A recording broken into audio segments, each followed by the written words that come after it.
All right, all right, all right. How are we doing, everybody? I'm so excited to be here for the release party for none other than Catherine Weiss's second full-length poetry collection, Griefcake. This is such an incredible book, and I'm so proud to be getting out another Catherine Weiss special into the world. It's truly, truly an honor. Um, I don't want to delay too long, so I want to get right into it because I think folks are here for the poems. They're here for this book.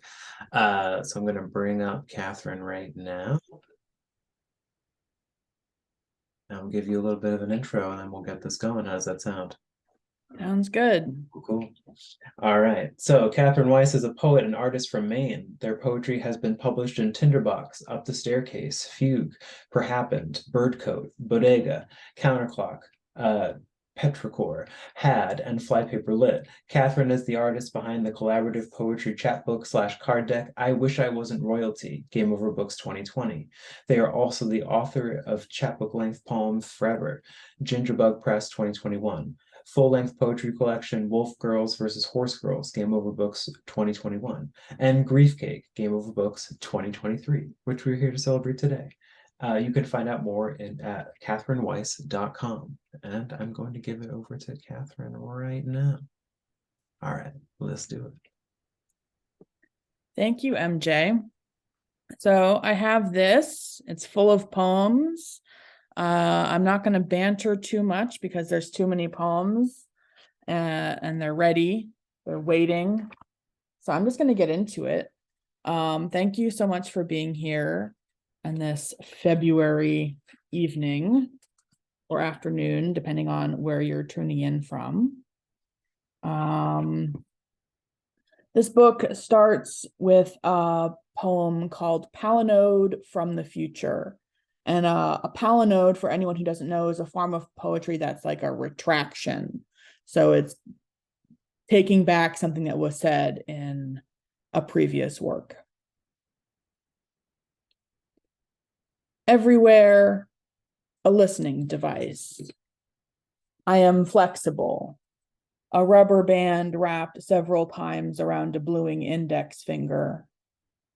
I am too attached to the photogenic parts of life for this to be the apocalypse. The well-plated meals and the 2-year-olds in little sneakers. It is only the end of the world as I have lived in it, which is a very small place.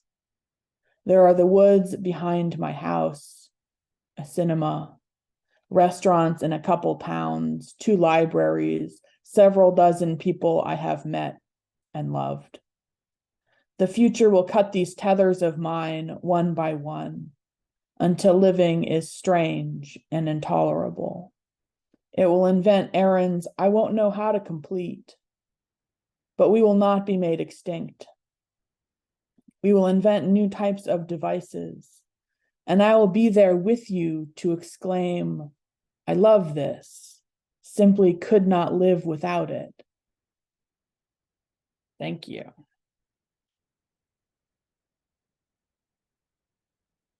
This next poem is called Half. On a good day, I half believe in God. I'll make half a prayer for sun and live under partly cloudy skies. Half the time I'm a good person, but not always on the good days. I felt half a touch of the divine, but I'm divided on whether that call was coming from inside the house. I think half the misery in the world is by design, but not by God's. If there is a plan, I believe it isn't fucking good enough by half. I'd venture that half of all love is unreciprocated, and half of faith is love, and half is hope. When I die, I'll split time between an afterlife and no place at all. Half the gods I speak to in poems are empty jars, waiting for rain. Everybody's got a backstory, and part of each is sad. God, If only I could bask in belief fully, like how once we lingered in the alley behind the public tennis courts, while a warm June downpour drenched us until no inch of our bodies was dry. Thank you.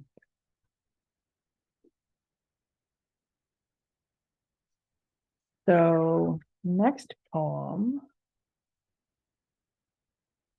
is called A Recollection. Do you remember the time you and I made plans to go to dinner and a movie like grown-ups? So we went to our favorite wine bar back when the Bourgeois Pig was on East 7th Street. And I don't recall what we got to eat, maybe bruschetta or nothing. Only that we finished the second bottle and we were late to the movie. So we sat in the front row, I think it was an IMAX, and we kept getting shushed for stage whispering, "What's going on?" Because in those seats and our states, we couldn't follow the intricate plotting of I Am Legend. I wish I Am Legend was the only punchline. I wish you were still on this sweet, stupid earth. I wish we could get drunk and misbehave one more time. Do you remember, dear friend, how we were overwhelmed by inappropriate giggles in the empty city? I need you to know I am left grateful that for a night we laughed through all the parts where everyone's supposed to be worried about what happens next. Thank you.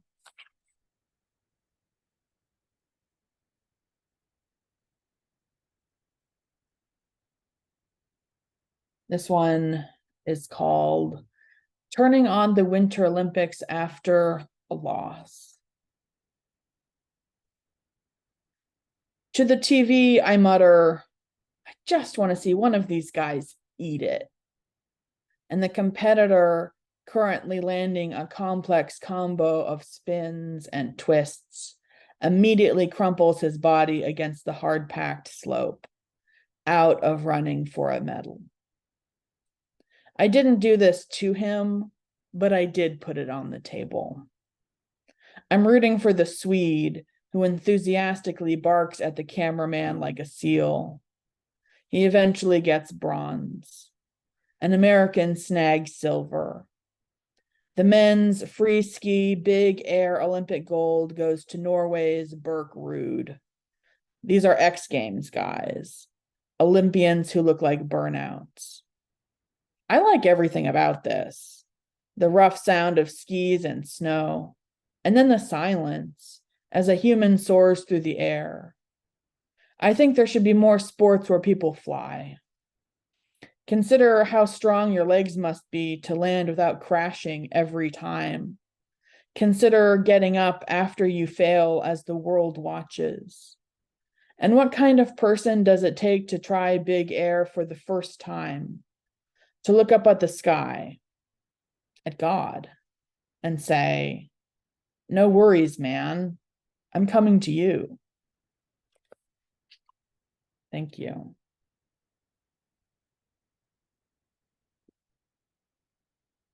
So I'm plowing through this book in one direction, but I'm skipping poems. So this is like the abridged, the skeletal arc of how this book goes. This poem is called The Casual Cocktail, and it is inspired by a place that exists, but I have never been. You will be driving into an ageless sunset when you are compelled to exit the freeway towards the outskirts of a city in, say, Oklahoma for a rest. Across the parking lot from the motel might be a low cinder block building, and in that building could be a bar. Neon lights over its door, a dancing martini glass, perhaps. Your whole life is uphill from the casual cocktail. Inside will be everyone you used to know, estranged aunts and ex-best friends, beloveds lost or aggrieved, they're all here. Everybody you've ever wanted to show you some respect. Everyone mislaid. They're all waiting on wobbly bar stools and watching the game, putting Billy Joel on the jukebox, eating peanuts and drinking Beam. You're not here for them. The bartender Sherry has severe eyeliner and a warm heart. She'll take care of you, get you anything you want. Sherry will even listen to your sad story. I've made mistakes, serious, long-lasting mistakes that really cost me. I've kissed people who've gone on to have very impressive jobs in entertainment. I don't know how to love. When you're done, Sherry will call you Hun. She'll lean forward and look you in the eye. Hun, she'll say. Wind blows through an open door. Thank you.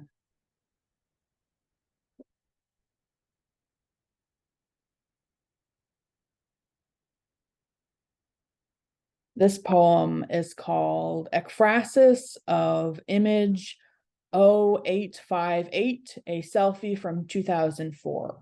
And an ekphrasis is a poem that's like a response to a piece of art.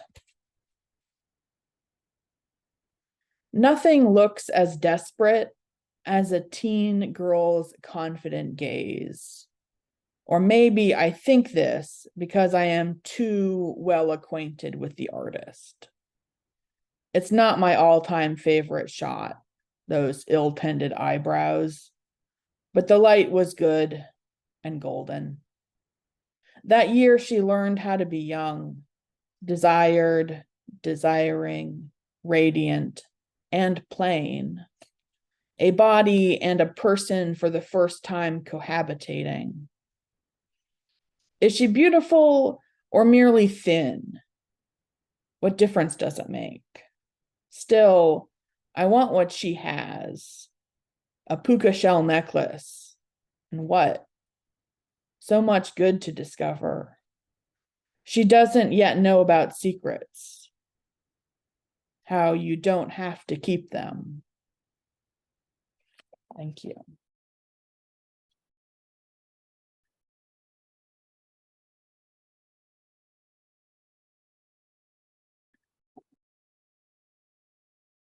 This one is called Critique, and it's, I can show you, it's an erasure. So there's like the part that I'll read and then a shorter part that is down here that is an erasure of the first section. Before the week-long workshop, I send some poems to the celebrated professor for critique. She doesn't know who I am, so I include a variety of my work in the packet.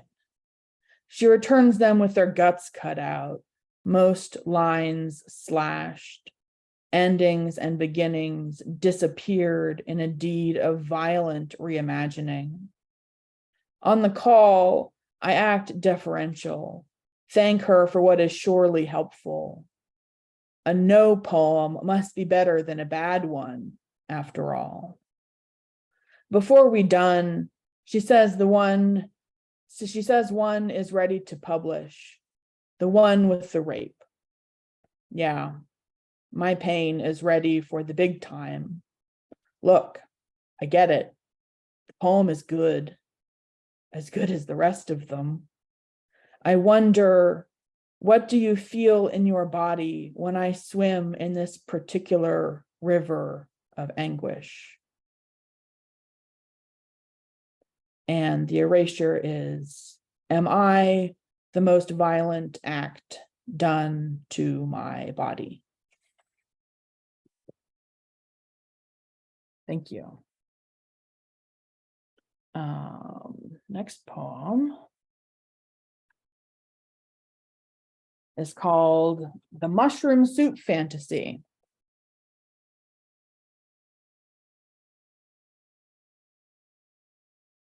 The mushroom soup fantasy is simple yet versatile.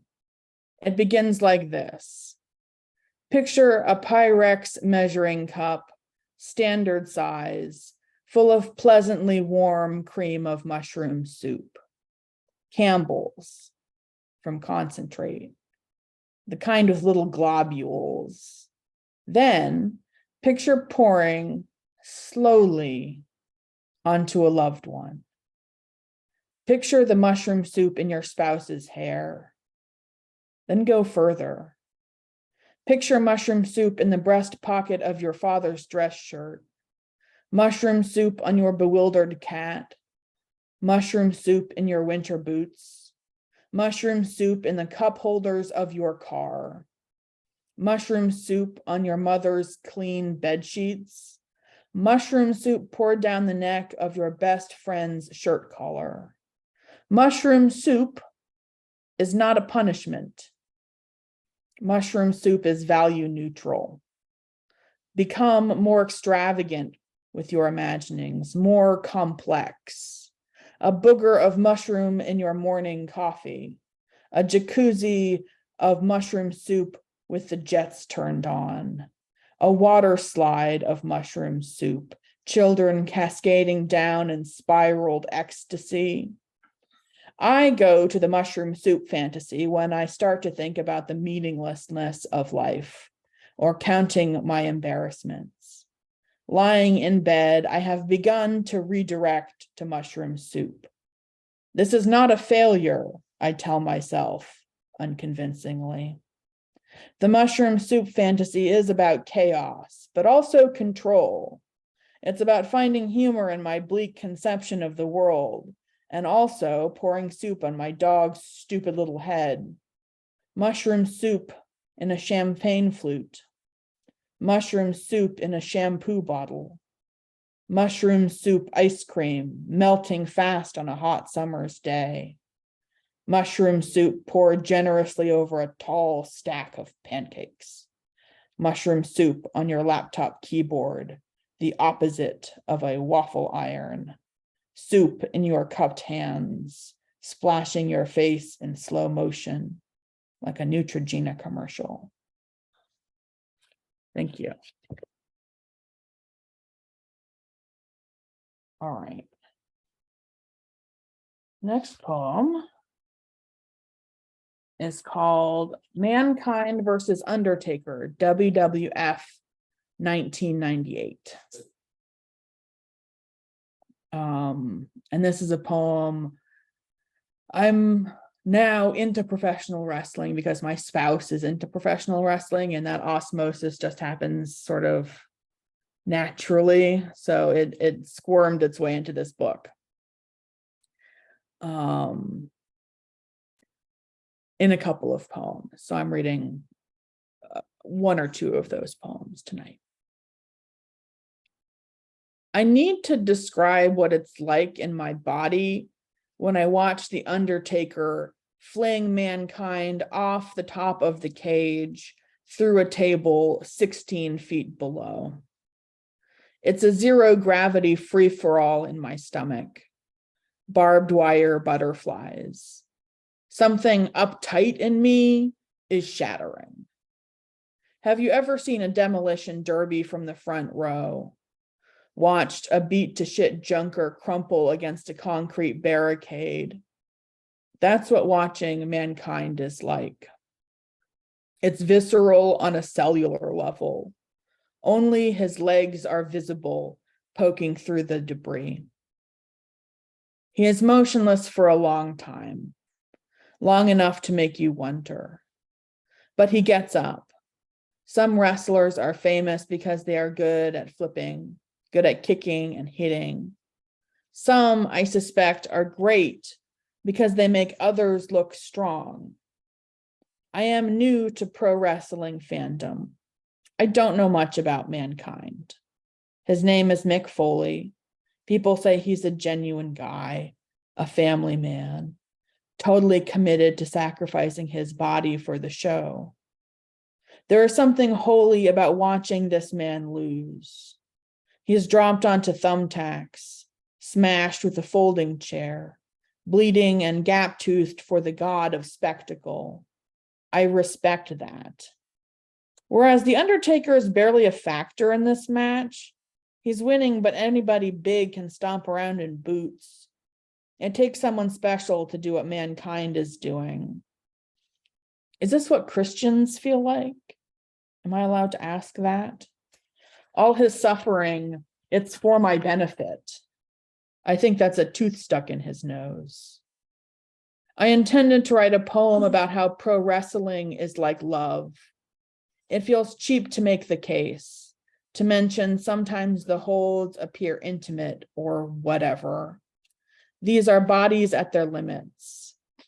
My experience of love is texting jokes from the other end of the couch, a foot rub, the bills paid, the mundane negotiation of what to watch on TV after dinner. Pro wrestling is not like love. I think pro wrestling is like doomed love. The disintegrating family melting down at the airport baggage claim. The caustic couple we laugh about in the car ride home after the dinner party. I too have been locked inside a cage like this while the partnership ends, crumpled in a public place. Thank you. All right.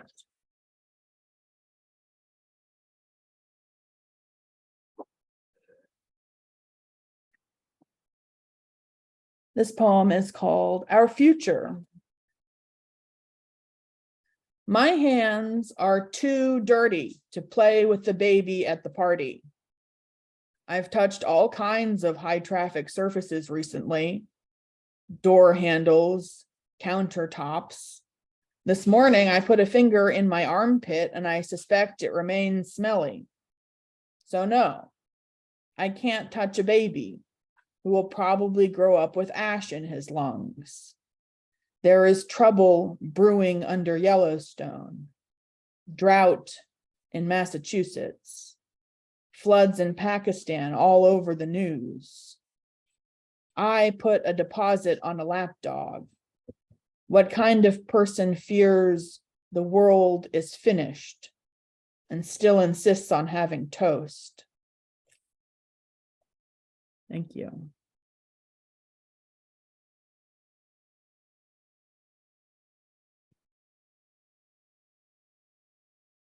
This poem is called Working on My Night Moose. The only fact I remember from freshman year human evolution is that tale about the ancient broken femur that had healed. This was presented as the oldest evidence of civilization. The class was after lunch, and I was drunk, so I only caught the gist of the lecture. That was the year I missed Thanksgiving because I was too hungover to get on a train. And that was also the year I bought 4 sterling silver Swiss Army knives with a credit card for no reason except mania. This is the year my dad left Thanksgiving to fly across the country because his mother is dying. And I bought a keytar for no reason. I don't get hangovers anymore, but I do lie in bed and worry about the thin veil between life and death. We get better. We get worse.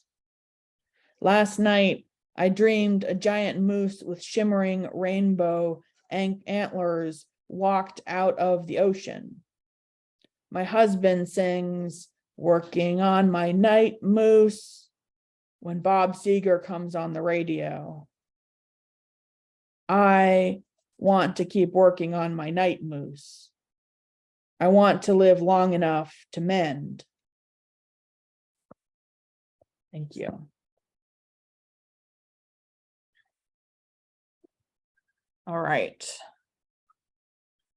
Here's another wrestling poem. This one is called MJF versus CM Punk, AEW 2022.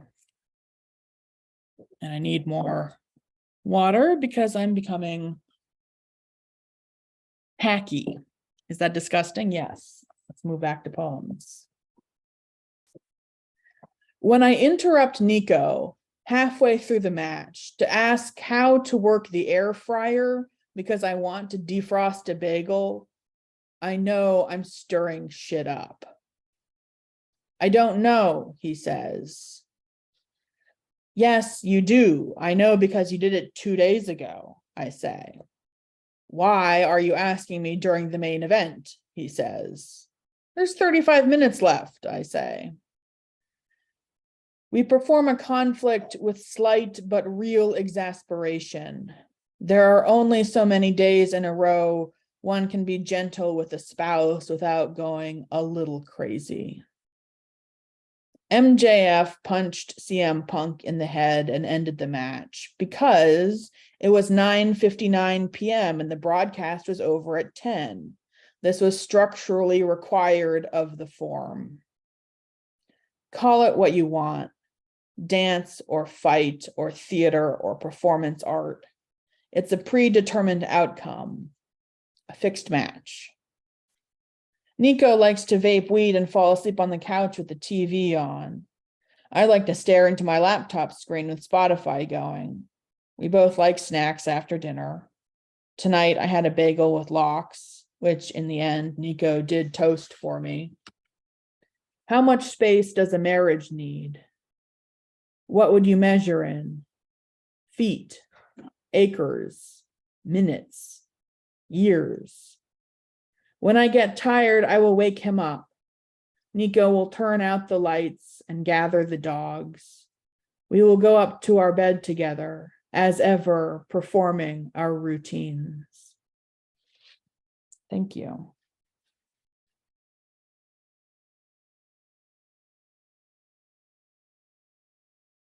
All right, I have several more. 65. This poem is called Flood.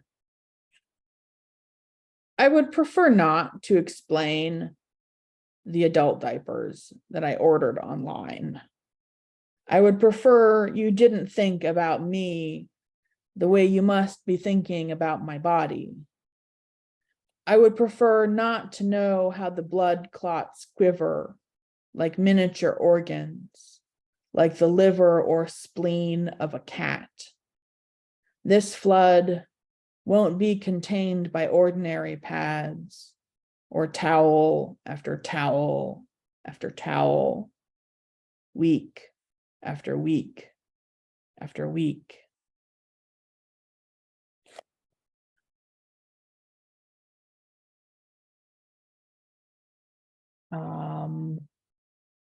This one is called A New Life Plan. Buy a plot of land on the moon and sponsor a baby polar bear. Name the dimmest star in your favorite constellation. Print the certificates and tape them to the refrigerator. Save one manatee or timeshare a condo in Pensacola. Close on a split level and print roses by the walkway. Watch the market. Flip your home to a young couple whose little dog shakes and has gummy red tear stains. Move to a state with lower taxes. Remember to vote and floss your teeth. Max out your credit card, ordering Magritte art prints online. This one, not a pipe. That one, an empire of light. Hang them up in your living room. Take them down, buy a ficus and watch it lose the will to live. Paint your walls green and never go outside again. It's not safe to go outside anymore. Scream at your TV, scream at your phone, scream at your mother, just scream. Did you know biting off a finger is like crunching through a baby carrot? Did you know the sun will expand and expand until everything on earth is dead? How do you look today? How do you feel? Are you a happy customer? Will you agree to take a brief survey? Do you feel all your needs are being met? Thank you. That one's about watching TV.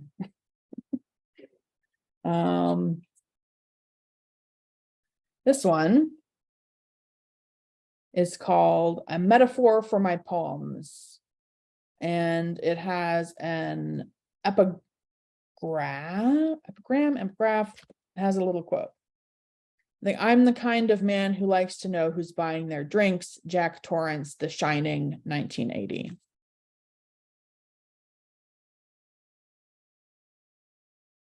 Our bathrooms are both red, and our winters are overwhelming, and our books keep turning inward.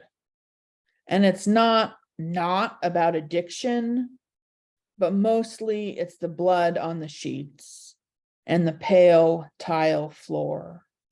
And the persistent shredding can look like drinking or waiting for melt, and sick and hungry, and sick and hungry. And the kid actor didn't know he was in a horror movie either.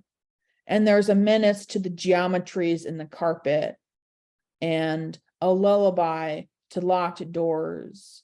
And every writer takes what he takes from the helpless, and what should be done, and what should be done, and what should be done. And I think Wendy has a Cancer sun, and Danny has a Capricorn moon, and Jack has a Scorpio rising. And just like me, they are all trying to be better. Thank you.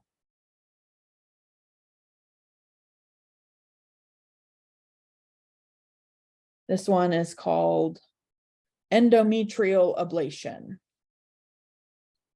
I'm having the usual anxieties about anesthesia. What if I wake up in the middle but can't move or talk? What if I feel them burning the lining of my uterus? But what troubles me most is what it will feel like coming to after, knowing tools were here while I was not, which I guess is the way I dress up the language. I'm worried it will feel like rape. I was begging for this. I signed my name to paperwork. Yet, will I return to an after image of violence, the nothing color of the sun? Thank you. So I have just a couple more.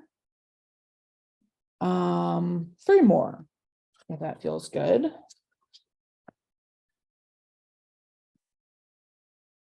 This poem is called A Decision.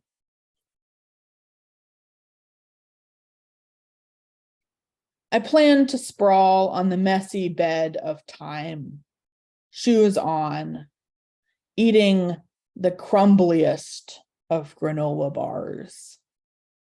I wish to make myself at home here, vibrant till 80, 90, 100 years old.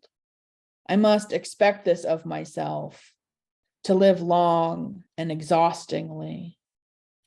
Today, I tried to explain to my therapist that I have been expecting to die any day now.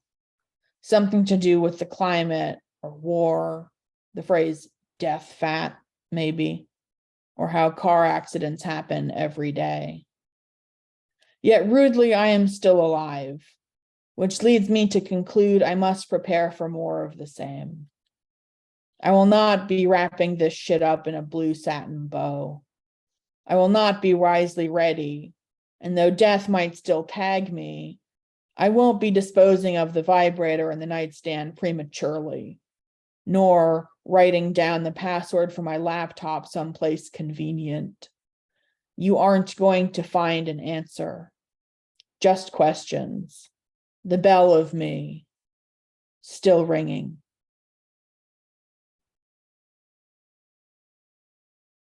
And so this is the last poem in the book, but it's not the last poem in my set. This is the second to last poem in my set. It's called What I Left Out. And it's the poem that the person from the critique poem really liked. What I Left Out. Vodka in the freezer becomes syrup thick. OJ and booze becomes the screwdriver placed into my hands. One becomes three as the room becomes a heaving ocean. A mattress on the floor becomes a metaphor for what happens on it. Bodies become questions, becomes silence, becomes loss, becomes anger, becomes sadness, becomes history. How little I asked for in the days after it happened. How much less I was granted. What I got was memory of a ceiling lamp buzz, dead flies and ash on a windowsill. Once in the car, I told a man what happened, and he drove 3 whole exits saying nothing. I have dreams about packing my bags to go anywhere else. I have dreams in which bad things happen and nobody says I made it all up. I'm tired of writing about dreams as if they matter. A dog barking out the open window at a lawnmower. A dog barking at another dog barking. If I had been given a choice, I might have said yes. Thank you. All right, and this is the last poem of my set. Thank you so much for being here with me for these poems. And stick around because I'm going to have questions asked at me, and then I'm going to say some stuff at you about trying to answer. We'll see how that goes. This is called Reading About Protoplanetary Disk Ablation on Wikipedia at 2:20 a.m. Ablation is what the doctor called the procedure done to the lining of my uterus. My bleeding has ceased, but I should never have a baby. Ablation is also what happens to meteorites when they pass through an atmosphere, and why spaceships returning to Earth have protective shielding. Ablation is fire, eating away at the gear of a firefighter. And it's humans cooking the planet till the glaciers melt entirely. Once I interrupted a piano lesson to tell my unamused instructor, today is the last day it will ever be March in 1995. I have been worrying about time decaying under my fingertips ever since. Some days I think growing old is an erosion of possibility. I become less exact with every choice I make. Plus, I fret about the exact amount of days I have to live. The number dwindles while I sleep. Sorry, am I giving you anxiety? May I offer this instead?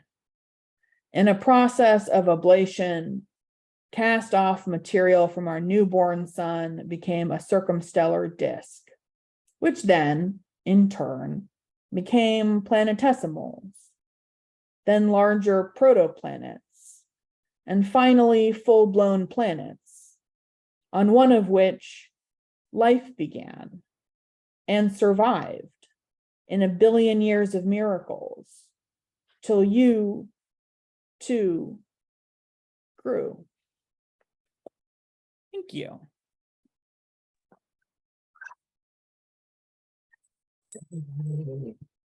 Put that love in the chat. I know you've already been doing that, but please continue to do so right now as we get ready for this little Q&A session. Oh my God. Okay. First and foremost, thank you for that 40 minutes of near constant emotional haymakers and pile driver poems, Catherine. It was a phenomenal reading. I think we expected nothing less, and it's always an honor to just share space with you and hear you read. So I'm so proud to be talking about this book tonight. And for folks that tuned in a little late, I'm sure you're already aware, this is the GRIEFCAKE release party. I'm your host, MJ Malpiedi from Game Over Books, and we are going to do a little Q&A session now with the author. I have some questions that I've written up already, but if anyone in the chat has anything they'd like to ask the author about stuff they heard tonight, or just maybe some fun facts they want to know about the author themselves, please do throw them into the chat. I'll try to get to everybody's questions if we got the time. But with that being said, I want to get into some stuff. So first and foremost, for folks that may not know, not only is Catherine an incredible writer, also an amazing designer, and worked on the cover for this book. So this first question is a little bit about that. So I'm curious, number one, how did you decide upon the title of GRIEFCAKE, and how did that end up influencing your cover design process for this book? So I remember where I was when the title came to me, and it's just, that is how it was. I was like brainstorming like grief stuff, what's sad, because I knew the book was about grief and I knew it was about body, and I didn't want it to be like just a bummer, like Sure.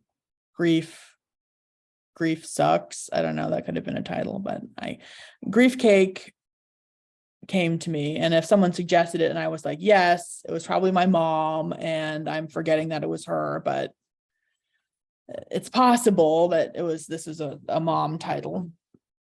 But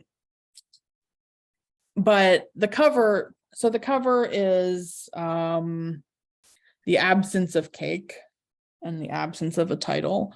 And the reason that it's like that is because I found a YouTube Photoshop tutorial that teaches you how to do that. And I was like, oh, that's cool. And then I like followed it for, oh my God, it took like days of fiddling with Photoshop to learn how to do that, because I am not naturally good at Photoshop.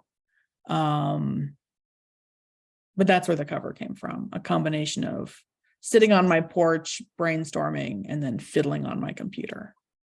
It's incredible. It's so cool. I can't wait people like see that kind of little illusion effect in person. It's really sweet. Got a good question in the chat here, so I want to jump into that first, and then it's a good segue into another question I have, but from Malt.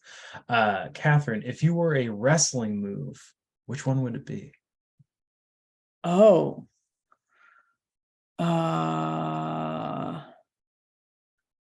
I would be, I don't know what it's called. Nico, you're going to have to tell me what this is called. When you climb up to the top of the ropes and then you jump down with an elbow on someone. An elbow drop. I would be an elbow drop. Oh, okay. I mean, it did kind of feel like an elbow drop at points, so yeah. That's fairly accurate. All right, hell yeah. So with that, actually, I want to talk a little bit about some of those wrestling poems, because there are a few spread out throughout the collection that utilize wrestling sort of as a framing device for exploring romantic relationships. And so I'm curious if you could remember the exact wrestling match where it dawned on you that this would be like such a wealth of great metaphor, right, to talk about in your poems. Yeah, it was the one that I read first tonight. That was the wrestling match with Mankind and the Undertaker, and Nico showed me a clip of that, and that was from the 90s, so it's old news by wrestling standards, but I had never seen it before. And sure. I encourage you, anyone who has not seen this clip, message me later and I will send you the YouTube, because it is like astounding. And I was like, how is this, how can the body be asked to do these things routinely? Like, that's just really intense. And I was thinking about intensity, and I was thinking about like relationships in a different kind of intensity, because I was writing these poems like after the COVID winter, the second COVID winter, when it was like, all right, we're really just, it's you and me, and we're in here together. And so there was also a lot of wrestling on the TV in our household. And so it just started to permeate and swirl together. That's beautiful. I love that. Okay, so actually going off that a little bit more from this television aspect, Megan has a question. It's you shared multiple fab poems that engage with TV and sports and conversation with spiritual language or questioning. Are there any kinds of TV programming, specific shows that you could see yourself exploring in poems, or that intersect with spiritual slash existential questions or processing? I don't watch a ton of TV. But let's see. I was just watching, I've been working my way through His Dark Materials, the Golden Compass HBO adaptation. And that's what this question makes me think of. Thank you, Megan. No, but I actually don't know. The short answer is I do not know at this moment. I don't know.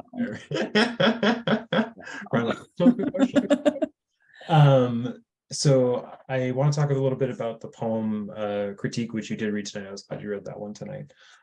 So in that poem Critique, you reference how a workshop instructor found more interest in your poem about a severe trauma than anything else you had written, and encouraged you to release that piece publicly above anything else. And so I'm curious if you could talk to, why do you feel that certain instructors think they have the authority to assess your biggest points of grief or declare what parts of your life are worthy of interest?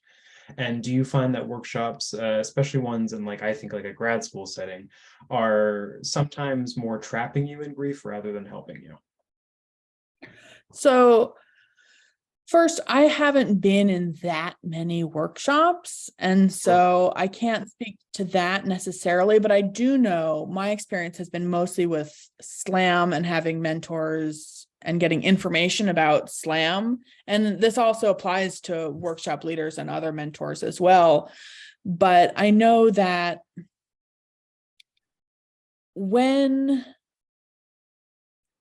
you're writing, you're delving into your personal history and you're looking for things that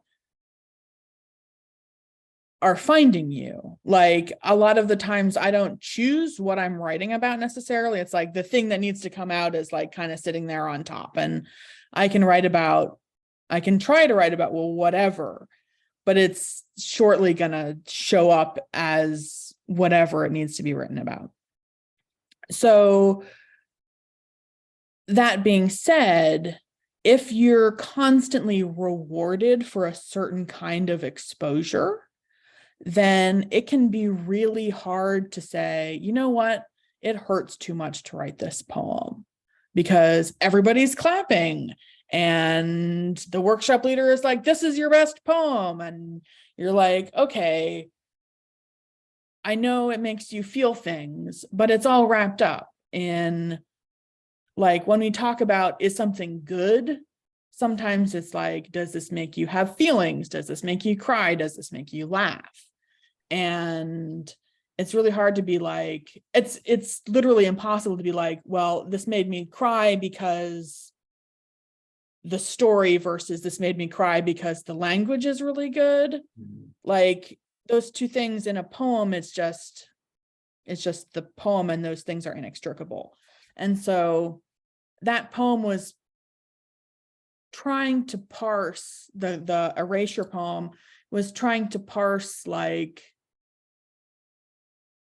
can't, I'm mad at this person, but I'm also trying to look at, when have I encouraged people to share things that they didn't feel great about me encouraging them to share, I think it's a tough nut to crack, really.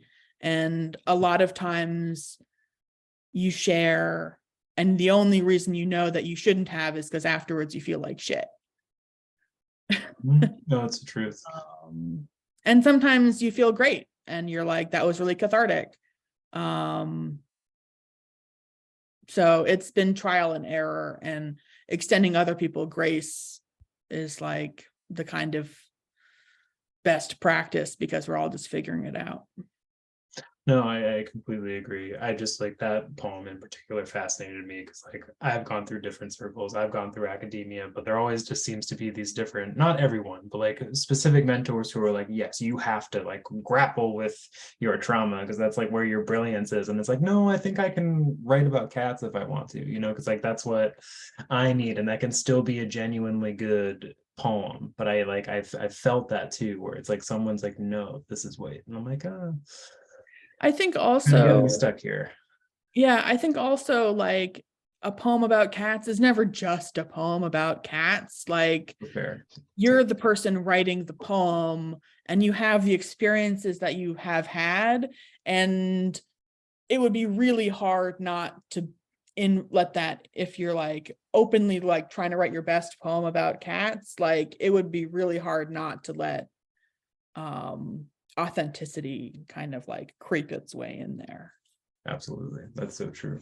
Well, I think I have one more question for you. I would want to throw it out. If anyone else has another question, please throw it out.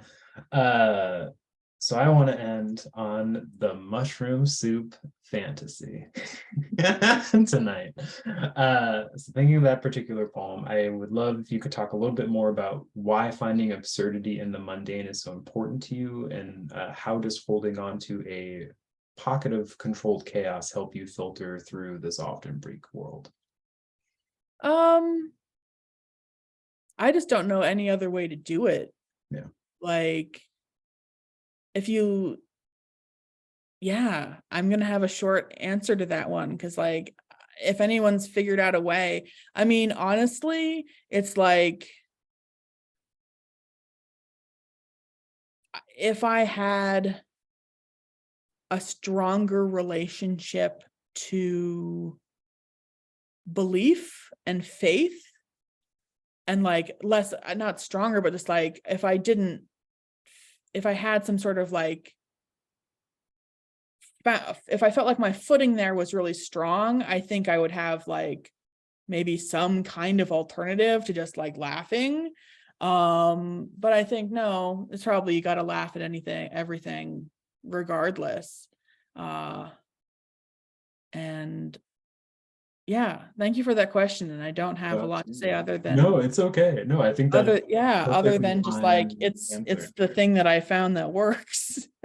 No, absolutely. And we all need that something that just can like, I don't know, just just help us decompress whatever it is, take us out of the scrap for a second. So I respect it. And honestly, yeah, it's one of the poems that's like this is so wonderfully weird and chaotic, and I'm here for it. All right, folks. Well, on that note, that's all she wrote. That was pretty wonderful, I think. That was pretty nice and like to the point, all business, a little bit of fun. I love it. But thank you so much. We had such a lovely crowd for tonight. It's so great to spend some time with you all. So great to hear Catherine read from this wonderful new book, Griefcake. It is out now. It is out in the world from Game Over Books. So if you have not gotten your copy yet, head over there now, order that book, and yeah, hope you have a lovely rest of your night. Thank you, everyone. Mm-hmm.